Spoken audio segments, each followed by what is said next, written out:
Bonjour, avec l'aide de Dieu, nous allons étudier aujourd'hui le troisième chapitre de Geret HaTshuva, la deuxième partie, c'est sur page 184. Le Admor HaZaken nous a expliqué dans le chapitre 1, c'est quoi l'essentiel de la Teshuvah. Donc c'est de regretter qu'on s'est rebellé contre Dieu et dorénavant donc prendre le joug de Dieu sur soi. Et pour Shleimut HaTshuva, pour la perfection de la Teshuvah, en effet, il faut le vidou et la confession, demander pardon à Dieu. Et puis après, il nous a expliqué que les jeunes ne font pas partie de la Teshuvah. Les jeunes ont quand même une nécessité. Ça peut empresser la kapara, le pardon qui vient.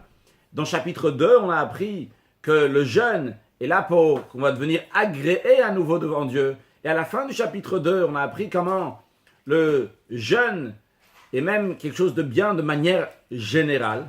Au début du chapitre 3, l'Admor HaZaken nous a dit, si quelqu'un il a fauté tant et tant de fois, par exemple 10 fois, 20 fois ou plus, est-ce qu'il doit jeûner 10 fois ce qu'il faut pour la faute qu'il a fait, ou bien ça suffit de jeûner une fois? Et il a dit concrètement que ça suffit de jeûner 3 fois, quand par exemple il a donné l'exemple de quelqu'un qui a de la semence en vin est sortie, qu'il doit jeûner 84 jeûnes. S'il a fait ça 10 fois, alors il devra jeûner 3 fois. Comme ça, c'est la décision qui a été prise, bien qu'il y a plusieurs opinions, comme on a expliqué de manière plus détaillée dans les cours précédents. Maintenant, donc sur page 184, la 7e ligne. Achen, l'Admor HaZaken nous dit, cependant, c'est vrai, on a appris la grandeur du jeûne, comment le jeûne peut nous rendre maintenant qu'on est agréé à Dieu, on est unis avec Dieu encore plus qu'avant, pas seulement dans le protocole, même dans le sentiment, dans le feeling maintenant. Dieu, il va agréer tout ce qu'on fait. Alors, on va tout de suite aller jeûner. Alors, l'Admor HaZaken dit, doucement, doucement. Kol ze badam chazaku bari. Tout ça, c'est dit dans quelqu'un qui est fort, qui est en bonne santé. She'en ribu yatzomot mazik klo klal ibriut gufo. Que le fait de jeûner beaucoup, on va voir dans un instant que ça veut dire beaucoup, eh bien, ça ne lui fait pas du tout de mal à la santé de son corps.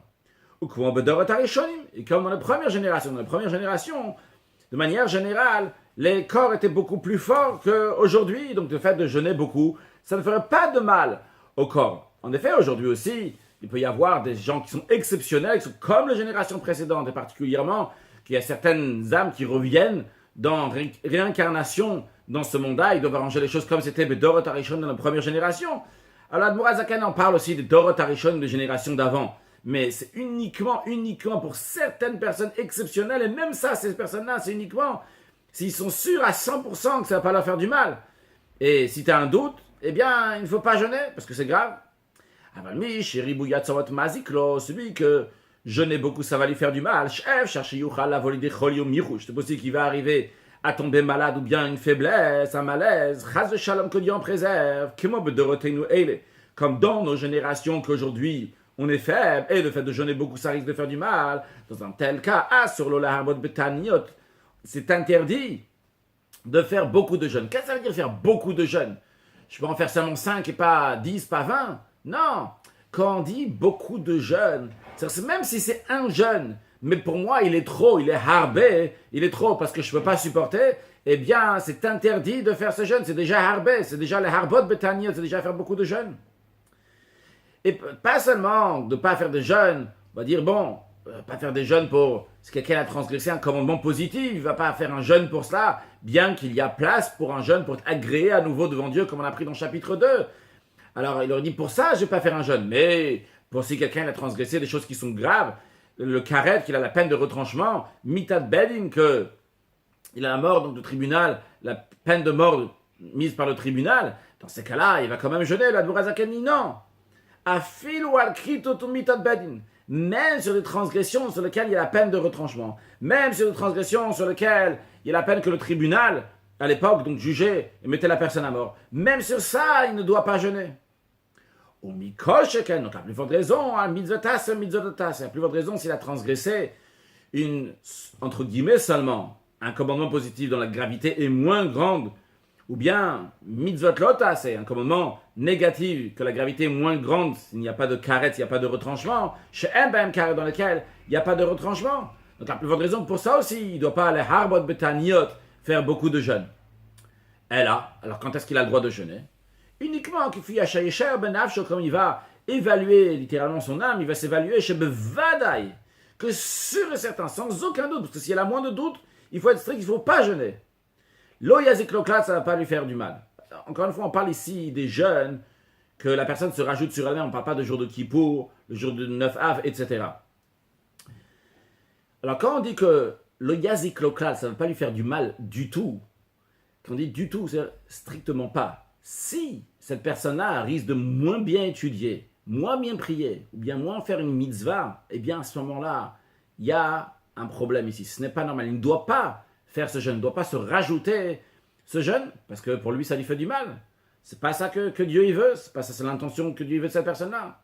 D'ailleurs, quand dans une sikha, le rabbi dit « De Eibishter will nicht kein fasters, de Eibishter will folgers ». Dieu ne veut pas des gens qui jeûnent. Il veut des gens qui écoutent ce que Dieu il demande de faire. Qu'est-ce que Dieu il demande de faire? S'il doit jeûner, tu dois jeûner. S'il ne doit pas jeûner, tu ne dois pas jeûner.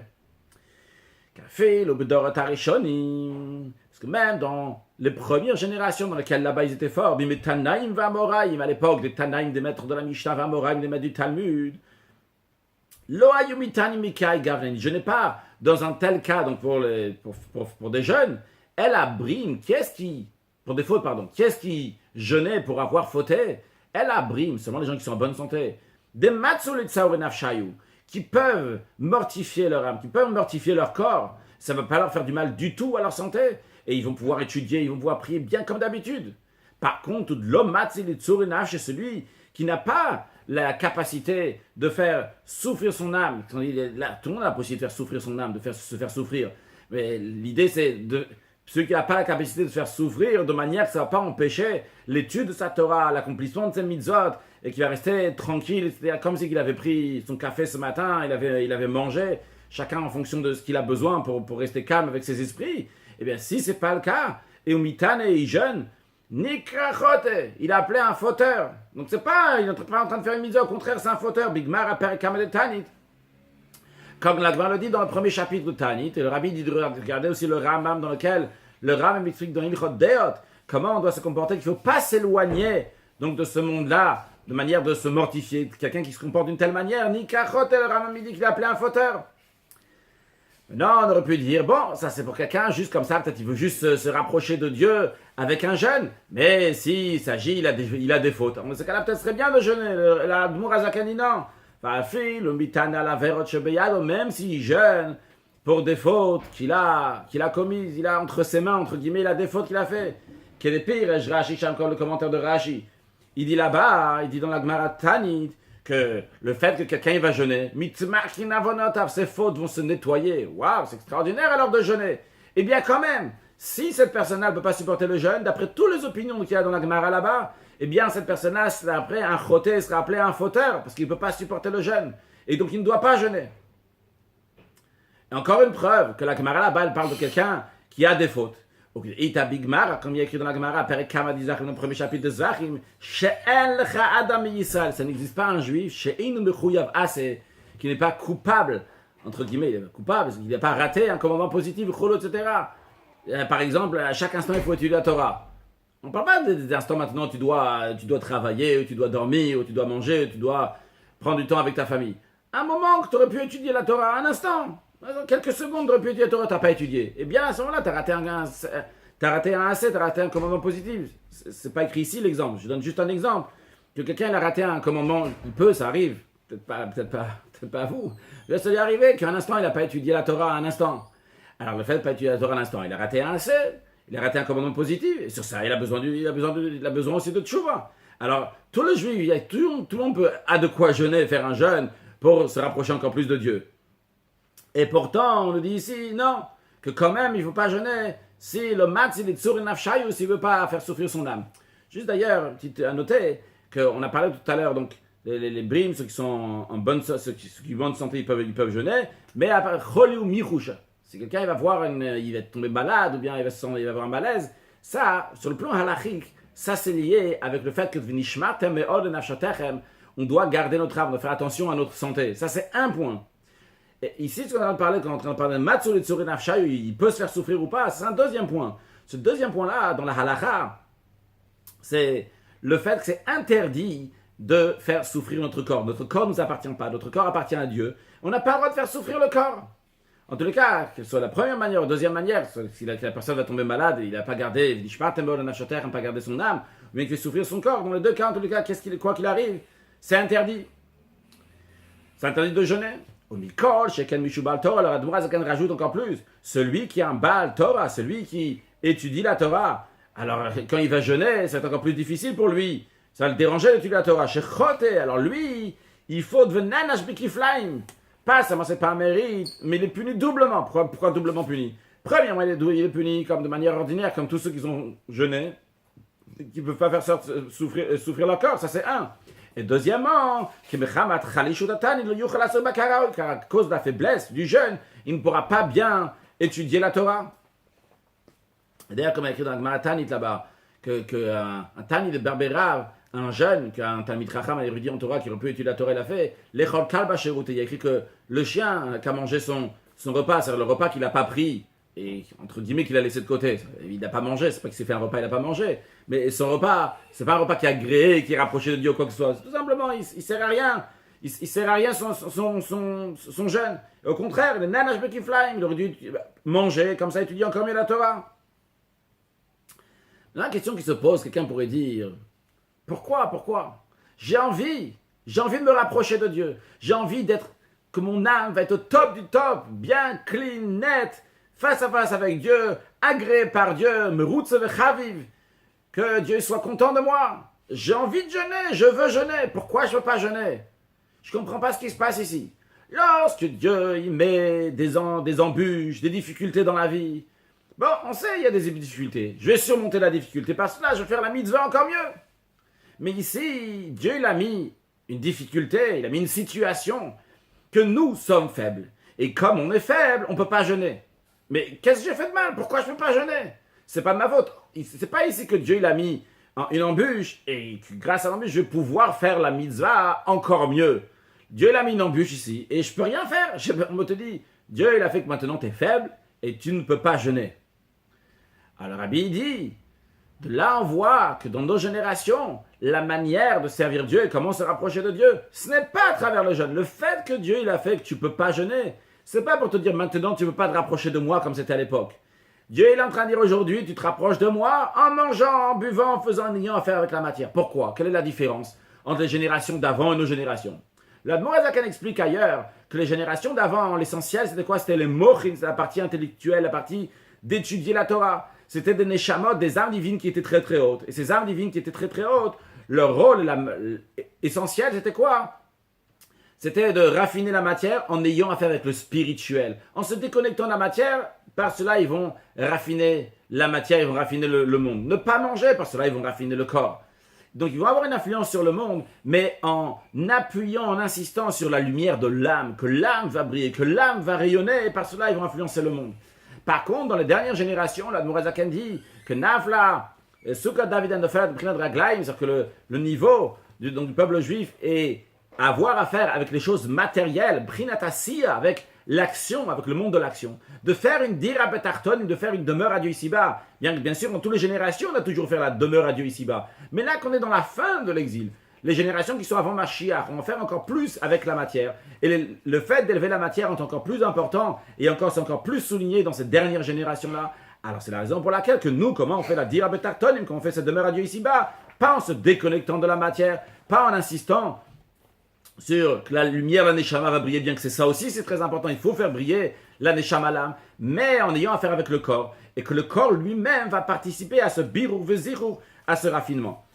Ah, maintenant, cette personne-là, il veut dire, je veux quand même jeûner. Si tu veux quand même jeûner, tu fais le contraire de la volonté d'Akadosh Baruch Hu. Dieu, il a fait maintenant, qu'il n'y a pas besoin de jeûner, parce que tu n'as pas besoin, tu ne peux pas jeûner parce que tu n'as pas besoin de jeûner. Ah, et tu veux avoir la qualité des jeûnes, etc. Alors, premièrement, plus du fait qu'on va expliquer dans la suite, qu'il y a la qualité de tzedaka, de la charité, etc. Mais avant ça déjà, sache qu'il y a écrit que tout celui qui étudie les sujets des sacrifices dans la Torah, c'est comme si il avait offert un sacrifice. Et de la même manière aussi, en ce qui concerne celui qui étudie Ger et Hatshuva, ce qu'on est en train d'étudier maintenant, eh bien par cela, il est considéré comme si toutes les choses qui sont dans Ger et Hatshuva, et qui d'après certains, il n'y a pas écrit comme dans la Gemara, comme si, Keil ou comme si, mais c'est littéralement, c'est quelqu'un qui apprend le sujet du sacrifice, il a offert un sacrifice. La même chose, quelqu'un qui étudie les guerres et tchouva, eh bien, il a aussi ces niveaux de tchouva qui sont expliqués dans les guerres et tchouva. Et le rabbi dit encore plus que ça. Quand tu dois faire tchouva toi-même, etc., peut-être tu vas y réussir, peut-être tu ne vas pas y réussir. Le rabbi dit seulement pour ce qu'on appelle tchouva tata, un niveau inférieur de tchouva. On verra exactement plus tard dans le chapitre 7 qu'est-ce que ça veut dire. Même sur le niveau inférieur de tchouva, la Admour Azaken, il faut faire, il y a 2 étapes, etc. Et c'est pas évident. À plus forte raison pour arriver à tchouva, il a le haut niveau de tchouva. Mais quand tu étudies ces sujets dans les guerres et ta tchouva, eh bien par cela, ta tchouva tata, ta tchouva il a tous les niveaux de tchouva. Pourquoi? Parce que tu les as étudiés. Non, ce juif continue dans Tanya. Ce juif là, il dit, qu'est-ce que j'ai pas le droit de jeûner? Mais comment je vais arranger mon âme? Je vais être le ratson ifne Hachem, je vais être agréé devant Kadosh Baruch Hu. Surtout, en plus, cette personne-là, elle a fait des fautes qui sont graves. Elle veut vraiment jeûner. Elle a maïta kante. Alors, quel est son remède de cette personne-là? Comment il va arranger son âme que va être les ratson ifne Hachem va être agréé devant Dieu? La Morazak répond qu'il dit, comme est écrit, il va chatar bitzdaka fort. Tes fautes, rachète-les avec la tzedaka, avec la charité. Donc, c'est-à-dire, donne la charité à la place des jeûnes, ça va être considéré comme si tu avais jeûné. Donc, moi, j'ai 4 voix poskim, comme le décisionnaire écrit. Liten bat kol yom tani chel tshuva. Pour donner, pour chaque jour que tu dois jeûner. Par exemple, on a parlé de 84 jeûnes pour Zer al-Avatalat. Chaque jour qu'il doit faire un jeûne, il va donner la valeur de Chai Gdolim Polish, de 18 pièces, donc ça s'appelle de Gdolim de Polish, donc en Pologne, il y a une certaine pièce, qu'il va pouvoir les racheter avec de l'argent de cette valeur. Et on tient à souligner que l'Admour Azaken, quand il parle de racheter des jeûnes, évidemment, on ne parle pas des jeûnes que tu dois faire. C'est pas que tu vas racheter le jour de Kippour, le jour de Tisha B'Av ou le 17 Tammuz avec de l'argent. Tu dois jeûner ce jour-là. Les jours de jeûne que tu voulais rajouter pour faire tes chouvas, ces jeûnes-là, eh bien, rachète-les avec la tzedaka. Combien? Alors, il dit de donner une certaine somme. À quoi correspond cette somme-là? Ce qu'on retrouve dans la Torah à propos de quelqu'un qui a tué un serviteur, on trouve qu'il doit donner shloshim shekel, il doit donner 30 shekels. Ce qu'on retrouve à propos des jeûnes, c'est qu'il faut faire 40 jeûnes. Alors, comment on est arrivé à cette valeur-là de 18 Gdolim Polish? On prend les 40 jours de jeûne et on prend les 30 shkalim, les 30 pièces de shekel qu'il faut donner lorsque quelqu'un il a tué un serviteur. Maintenant, lorsque quelqu'un il a tué un serviteur et les jeûnes qu'on fait, c'est à la place de mourir. Que Dieu en préserve. Il écrit à Nefesh Achot et Itam que l'âme qui a fauté, elle va mourir. À la place de ça, cette personne-là veut jeûner. C'est encore un point qu'on n'avait pas discuté dans le passé, mais en tous les cas, donc c'est pour remplacer la mort. La mort du serviteur, on a dit, c'est 30 shekels. Donc qu'est-ce qu'on fait? On prend le chiffre 30 shkalim. On le partage en 40 jours, ce qui sort donc 0,75 par jour. Maintenant, donc, 3 quarts d'un shekel, 0,75 d'un shekel, ça correspond à 2 tiers d'un sela.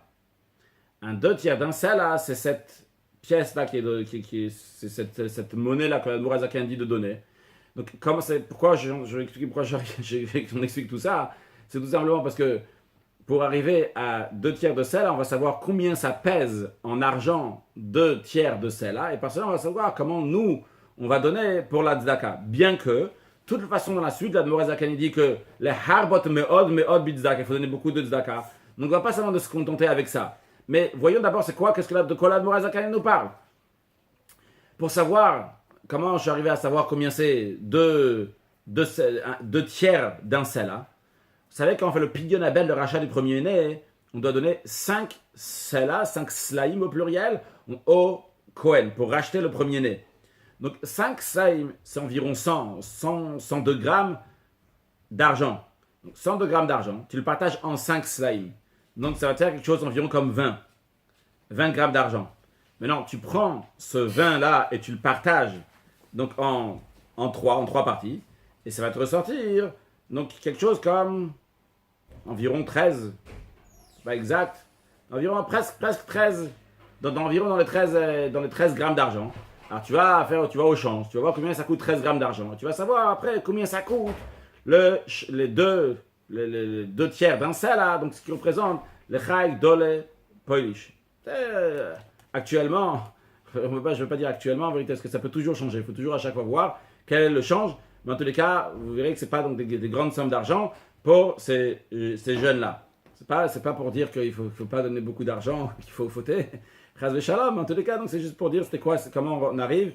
On va prendre environ 13 grammes d'argent, combien c'est, et on va voir un change, combien ça coûte, et en fonction de ça, on donne à la tzedaka.